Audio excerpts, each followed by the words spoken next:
Islamic master TV present. পুরুষদের শাড়ির পেছনের দিকের 3 নম্বর বাইক থেকে পরবর্তী প্রশ্ন। হ্যাঁ ভাই, আপনি। শুভ সন্ধ্যা, আমি ডক্টর মাথু এবং creation.com এর সঙ্গে জড়িত, যা ক্রিয়েশন মিনিস্ট্রিজ ইন্টারন্যাশনালের অংশবিশেষ। একজন চিকিৎসক হিসেবে আমি এখানে এসেছি কারণ আমি শান্তিপ্রিয় এবং যেমন আপনি বলেছেন ভেতরে বাইরে শান্তি।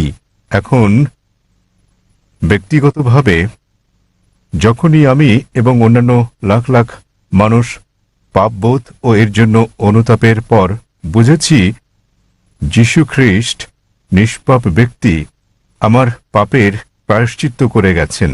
তিনি ক্রুশে করে আমার লজ্জা ও অপরাধ নিয়ে গেছেন এবং আমার জন্য জীবন দিয়ে গেছেন। আর সে কারণেই আমার মনে শান্তি আছে এবং এই শান্তি এমন কিছু যা সমঝোতা এনে দেয়। আমি জানতে চাই, আপনি কি আমার এই শান্তি হরণ করতে চান? এমন এক শান্তি যা সমঝোতা আনে, পারবেন এর জবাব দিতে? ধন্যবাদ। ভাই, একটা সুন্দর প্রশ্ন করলেন। তিনি ডক্টর ম্যাথু, তার একটা ওয়েবসাইট এবং সংস্থা রয়েছে নাম ক্রিয়েশন। তিনি বললেন যে তিনি শান্তি খুঁজে পেয়েছেন, শান্তি লাভের জন্য এখানে এসেছেন। বললেন যীশু খ্রিস্টের মধ্যে শান্তি খুঁজে পেয়েছেন, তার পাপের জন্য তিনি ক্রুশবিদ্ধ হয়ে মারা গেছেন। তিনি ক্রুশবিদ্ধ হয়ে মারা গেছেন, তাই তিনি আমাকে প্রশ্ন করছেন আমি কি আপনার শান্তি হরণ করতে পছন্দ করি? ভাই, আমি কখনো আপনার শান্তি নষ্ট করতে চাই না। আমি আপনার মিথ্যে শান্তি নষ্ট করতে চাই এবং আপনাকে সত্যিকারের শান্তি দিতে চাই। আমি যীশু খ্রিস্টকে তার উপর শান্তি বর্ষিত হোক ভালোবাসি, তাকে শ্রদ্ধা করি এবং সম্মান করি। আমি জানতে চাই আপনিও কি যীশু খ্রিস্টকে ভালোবাসেন কি না। আপনার কাছে আমার একটা প্রশ্ন। জি। আপনি কি একমত? হ্যাঁ। বিশ্বাস করেন যীশু খ্রিস্ট ঈশ্বর? হ্যাঁ। ঠিক আছে ভাই, এবার হয় আপনি সত্যিকারের শান্তি নিন, নয় আমি আপনার শান্তি গ্রহণ করি। ঠিক আছে। যদি আপনার শান্তি প্রকৃত শান্তি হয়, আমি আমার শান্তি ছেড়ে দিয়ে আপনার সঙ্গে যোগ দেব। ঠিক আছে। এখন আমাকে বললেন যীশু খ্রিস্ট তার উপর শান্তি বর্ষিত হোক ঈশ্বর। আমি চ্যালেঞ্জ করছি আপনাকে, পারলে বাইবেলের এমন একটা অনুচ্ছেদ দেখান, স্পষ্ট করে বলা একটা অনুচ্ছেদ দেখান, একটা দ্ব্যর্থহীন ভাবে বলা অনুচ্ছেদ দেখান, যেখানে যীশু খ্রিস্ট তার উপর শান্তি বর্ষিত হোক নিজে বলেছেন যে আমি ঈশ্বর অথবা আমার উপাসনা করো, তাহলে আমি খ্রিস্টান ধর্ম গ্রহণ করতে রাজি আছি। আপনি বললেন যীশু হলেন ঈশ্বর। মুসলিমদের যতটা সংশ্লিষ্টতা রয়েছে তাতে ইসলাম ধর্ম হচ্ছে একমাত্র খ্রিস্টান ধর্ম বিশ্বাস যাতে যীশু খ্রিস্টকে তার উপর শান্তি বর্ষিত হোক বিশ্বাস করতে বলা হয়েছে। কোন মুসলিম হতে পারবে না যদি সে যীশু খ্রিস্টকে বিশ্বাস না করে। আমরা বিশ্বাস করি যে তিনি সর্বশক্তিমান ঈশ্বরের অন্যতম সেরা পয়গম্বর ছিলেন। আমরা বিশ্বাস করি যে তিনি মসীহ ছিলেন, মানে খ্রিস্ট ছিলেন। আমরা বিশ্বাস করি তিনি জন্ম নিয়েছিলেন অলৌকিকভাবে, কোনো পুরুষের সংস্রব ছাড়াই, যা অনেক আধুনিক খ্রিস্টানে বিশ্বাস করে না। আমরা বিশ্বাস করি যে তিনি ঈশ্বরের অনুমতিক্রমে মৃতকে জীবন দান করেছিলেন। আমরা বিশ্বাস করি যে তিনি ঈশ্বরের অনুমতিতে জন্মান্তর কুষ্ঠরোগীদের সুস্থ করেছিলেন। মুসলিম আর খ্রিস্টানরা এখানে একসঙ্গে চলছি, কিন্তু পার্থক্য আছে। যেমনটা আপনি বললেন যে বেশিরভাগ খ্রিস্টান বিশ্বাস করেন যে যীশু খ্রিস্ট নিজেকে ঈশ্বর দাবি করেছেন। পরিষ্কার করে বলা এমন একটিও উক্তি নেই সম্পূর্ণ বাইবেলে যেখানে যীশু খ্রিস্ট নিজেকে বলেছেন যে আমি ঈশ্বর কিংবা আমার উপাসনা করো। যদি এরকম উক্তি দেখাতে পারেন, আমি খ্রিস্ট ধর্ম গ্রহণ করতে প্রস্তুত। যদি তিনি না বলে থাকেন, তাহলে কেন আপনারা বিশ্বাস করেন তিনি ঈশ্বর? আর কোথায় যীশু খ্রিস্ট নিজে বলেছেন যে আপনাদের পাপ নিয়ে তিনি ক্রুশবিদ্ধ হয়ে মারা গেছেন? এই শিক্ষাটা হচ্ছে পলের। আপনারা কি পলকে না যীশু খ্রিস্টকে তার উপর শান্তি বর্ষিত হোক অনুসরণ করছেন? বাইবেলের কোথাও নেই। তাই আমার প্রশ্ন হচ্ছে, যখন যীশু খ্রিস্ট কখনো বলেননি যে তিনি ঈশ্বর, তাকে ভালোবাসবেন, আপনাদের সম্মান করা উচিত। তিনি বলেন, যখন তাকে জিজ্ঞাসা করা হলো, যা ছিল প্রথম উপদেশ, সেটা উল্লেখ আছে গসপেল অব মার্ক অধ্যায় নম্বর 12 অনুচ্ছেদ নম্বর 29। তিনি বলেন,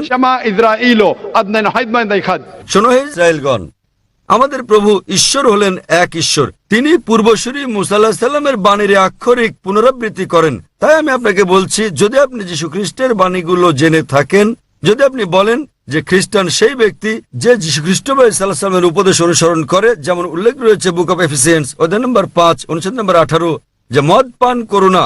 এটা আরো উল্লেখ আছে বুক অফ প্রভাবস অধ্যায় নম্বর 20 অনুচ্ছেদ নম্বর 1। মদ হচ্ছে ব্যঙ্গকারী, প্রতারিতরা এটা গ্রহণ করে। আমরা মুসলিমরা মদ পান করি না, কিন্তু অনেক খ্রিস্টানই পান করে। এছাড়াও আমরা মুসলিমরা শুকর মাংস খাই না, যেমন বাইবেলে উল্লেখ আছে বুক অফ লেভিটিকাস অধ্যায় নম্বর 11 অনুচ্ছেদ 7 ও 8, বুক অফ ডিউটেরোনমি অধ্যায় 14 অনুচ্ছেদ নম্বর 8, বুক অফ আইজায়া অধ্যায় নম্বর 65 অনুচ্ছেদ 2 থেকে 5। তোমরা শুকর মাংস খাবে না। আমরা মুসলিমরা শুকর মাংস খাই না, কিন্তু খ্রিস্টানদের বেশিরভাগই খাই। যীশু খ্রিস্টকে তার উপর শান্তি বর্ষিত হোক তার জন্মের 8ম দিনে খতনা করা হয়েছিল। এটা আছে গসপেল অফ লুক অধ্যায় নম্বর 2 অনুচ্ছেদ নম্বর 21। আমরা মুসলিমরা খতনা করি, কিন্তু বেশিরভাগ খ্রিস্টানই তা করে না। যদি খ্রিস্টান মানে এটা হয় যে ব্যক্তি যীশু খ্রিস্ট সাল্লামের বাণী অনুসরণ করে, তাহলে আমি গর্বের সাথে বলি মুসলিমরা খ্রিস্টানদের চেয়ে অনেক ভালো খ্রিস্টান। তাহলে কোথায় আপনারা যীশু খ্রিস্টের উপদেশ মেনে চলেন আর বলেন যে আপনারা তার উপাসনা করেন? তো ভাই, বাইবেলের এমন একটা অনুচ্ছেদ আপনি উল্লেখ করেন যেখানে যীশুখ্রিস্ট তার নিজের মুখে দ্ব্যর্থহীন ভাষায় বলেছেন যে আমি ঈশ্বর কিংবা আমার উপাসনা করো। ডক্টর জাকির নায়েক, জি ভাই, আমার প্রশ্নটি ছিল শান্তির ওপর, এবং আমার সেই শান্তি রয়েছে। আমি কোনো কিছু প্রমাণ কিংবা আপনার সঙ্গে ভিন্নমত পোষণ করার জন্য কিছু মুখস্থ রাখতে কিংবা বলতে আসি। আমি যা বলতে চাই তা হচ্ছে শান্তি, যা আমার বিশ্বাস থেকে এসেছে। কারণ আমরা সবাই পাপী এবং আমাদের পাপ মোচনের জন্য ত্যাগ স্বীকার করা প্রয়োজন। তবে তা আমাদের কাজের মাধ্যমে নয়, বরং এটা বিশ্বাস করার মাধ্যমে যে ঠিক আছে, যীশু খ্রিস্ট আমার পাপের প্রায়শ্চিত্ত করে গেছে। ভালো, তাহলে আপনি একমত যে যীশুখ্রিস্ট সব মানুষের পাপ মোচন করে গেছেন। আপনি কি ব্যাপারে একমত? যারা তাকে বিশ্বাস করে। ঠিক আছে, তাহলে ধরুন আপনার মতো একজন খ্রিস্টান যে যীশুখ্রিস্টকে বিশ্বাস করে, সে আপনার স্ত্রীকে ধর্ষণ করলো, তাহলে কি সে স্বর্গে না নরকে যাবে? মাফ করবেন, যদি একজন খ্রিস্টান এসে আপনার স্ত্রীকে ধর্ষণ করে, যে বিশ্বাস করে যীশুখ্রিস্ট তার পাপের জন্য মারা গেছেন, তাতে যে পাপই করুক না কেন তার পাপ মোচন হয়ে গেছে। যীশুখ্রিস্ট যদি তার পাপের জন্য মারা গিয়ে থাকেন, এর অর্থ সব খ্রিস্টান পুরুষরা নারী ধর্ষণ করলে কোনো পাপ হবে না? কখনোই না। কেন কখনো নয়? আপনি তো বললেন, যদি আপনি বলেছেন, আপনি তো বললেন ভাই, আপনি বললেন আপনার কর্ম আপনাকে স্বর্গে নেবে না, এটা আপনার বিশ্বাস। তাহলে যদি বিশ্বাস করেন যীশুখ্রিস্ট আপনার পাপের জন্য মারা গেছেন, যদি ধর্ষণ করেন, ডাকাতি করেন, যদি অন্য মানুষকে নির্যাতন করেন, তাহলে কি আপনি স্বর্গে যেতে পারবেন? সে খ্রিস্টানই নয় যদি সে এমন কাজ করে, সহজ ব্যাপার। তিনি তো যীশুখ্রিস্টকে বিশ্বাস করেন, এমন খ্রিস্টান অনেককে আমি চিনি। এর মানে এটা ভুল ধারণা, ঠিক আছে? বাইবেলে লেখা আছে এমনকি শয়তানরাও যীশু খ্রিস্টকে বিশ্বাস করে, কিন্তু তারা তাকে অনুসরণ করে না। ঠিক, ঠিক আছে, তারা অনুসরণ করে না। আপনি কি যীশুখ্রিস্ট সাল্লামকে অনুসরণ করেন? আপনার কি খতনা করানো হয়েছে? তাহলে না, আমাকে খতনা করানো হয়নি। কেন আপনি যীশুখ্রিস্টকে অনুসরণ করেন না? যীশুখ্রিস্টকে 8ম দিনে খতনা করানো হয়েছিল। আপনি একজন ডক্টর, ঠিক? আপনি জানেন খতনা স্বাস্থ্যগত দিক দিয়ে কত উপকারী। তাহলে কেন আপনি, তো এখন আপনি করতে পারেন, কোনো সমস্যা নেই। অবশ্যই আপনি চাইলে সাহায্য করবো আমি। 1 নম্বর পয়েন্ট। 2 নম্বরটা হচ্ছে, আপনি কি শূকরের মাংস খান ভাই? না। কেন আপনি শূকরের মাংস খান না? ওল্ড টেস্টামেন্টে তা উল্লেখ আছে, ঠিক, এবং ঈশ্বর তা উল্লেখ করেছেন। আপনি কি মাদক সেবন করেন? আপনি কি মদ পান করেন? না। ভালো, আপনি কি বিশ্বাস করেন যীশুখ্রিস্ট ঈশ্বর? যীশু ঈশ্বর, যিনি মানুষ রূপে পৃথিবীতে এসেছিলেন। কোথায় এটা উল্লেখ আছে বাইবেলের কোন অনুচ্ছেদে আমাকে বলেন? বাইবেলের কোন অনুচ্ছেদে? হ্যাঁ, বাইবেলের কোন অনুচ্ছেদে? কোন অনুচ্ছেদে কোথায় যীশুখ্রিস্ট নিজে বলেছেন যে তিনি ঈশ্বর?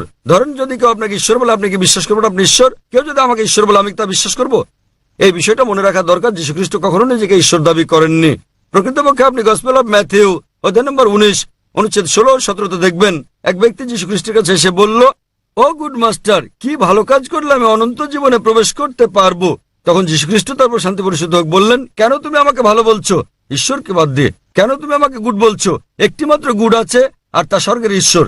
এবং তুমি যদি অনন্ত জীবন পেতে চাও, তাহলে উপদেশ বাণী মেনে চলো। তিনি কখনোই বলেননি যদি স্বর্গে যেতে চাও তোমরা আমাকে ঈশ্বর বলে বিশ্বাস করো। তিনি কখনো বলেননি যে তোমরা বিশ্বাস করো আমি তোমাদের পাপের জন্য মারা গেছি। তিনি বলেছেন যদি স্বর্গে যেতে চাও তাহলে উপদেশ বাণী মেনে চলো। আর এই উপদেশগুলো কি? ডাকাতি করো না, তোমরা মদ খেও না, প্রতিবেশীর স্ত্রীর প্রতি লালসা করো না।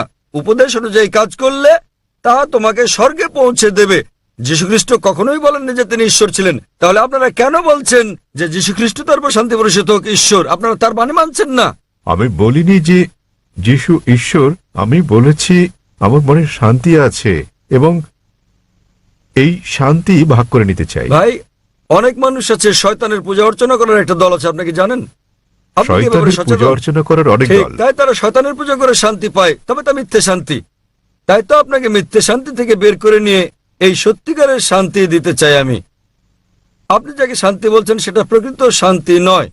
আপনি একটা ভুয়া ঈশ্বরের উপাসনা করছেন। যীশুখ্রিস্ট তারপর শান্তি বর্ষিত হোক কখনো বলেননি তিনি ঈশ্বর।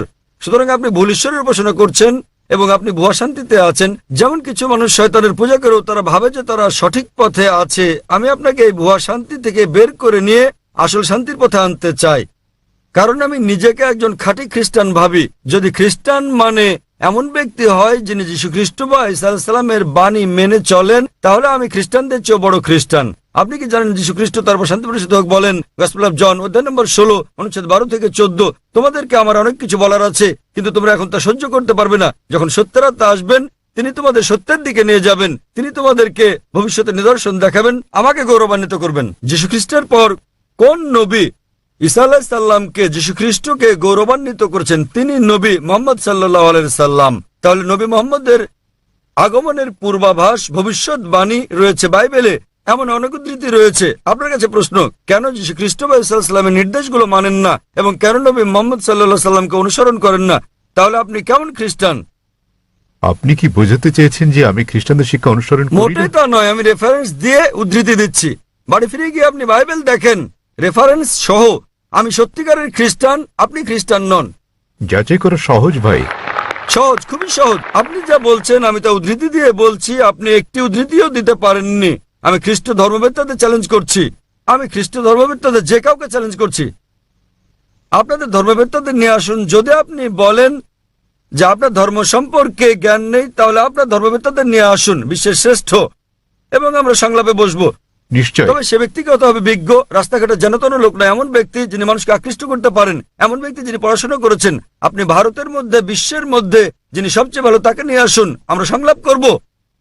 এবং স্যার। আপনি তাকে প্রশ্ন করতে পারেন। আমি যে সব প্রশ্ন করছি সেগুলো তাকে জিজ্ঞেস করুন যে বাইবেলের কোথায় উল্লেখ করা আছে কোন দ্ব্যর্থহীন উক্তি যেখানে যীশু খ্রিস্ট বা ঈসা আলাইহিস সালাম নিজে বলেছেন যে আমি ঈশ্বর অথবা আমার উপাসনা করো। আমি জাকির নায়েক অবিলম্বে আপনার এই কথা মেনে নেব। আপনি যদি বাইবেলের যে কোনো সংস্করণ থেকে দেখাতে পারেন কোন দ্ব্যর্থহীন উক্তি, কোন সুস্পষ্ট উক্তি যেখানে যীশু খ্রিস্ট বা ঈসা আলাইহিস সালাম নিজে বলেছেন যে আমি ঈশ্বর কিংবা আমার উপাসনা করো, তাহলে আমি তাকে ঈশ্বর মানব। তবে এমন একটি উক্তি নেই। সুতরাং আপনারা যা করছেন তা হচ্ছে যীশু খ্রিস্টের উপদেশগুলো আপনারা অনুসরণ করছেন না।